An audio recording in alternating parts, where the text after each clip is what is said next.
Hi everyone, welcome to my Halloween festival tutorial. You're going to take a little piece of your hair at the top of your head, like a 1-inch, and begin braiding under. Adding pieces as you go. We're going to be making a Dutch braid. Braid all the way back until you reach the back of your head. Then add an elastic and pull your hair out to make the braid wider. Flip all your hair over and begin making another Dutch braid, starting at the very nape of your neck and then all the way up to the top of your head. Put an elastic, then wrap it around, making a bun.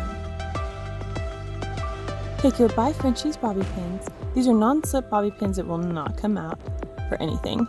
Then add some pomade or some hairspray to keep flyaways at bay. And that's it. Thank you so much for watching. Don't forget to subscribe, like, and share this video. Have a great day. Bye.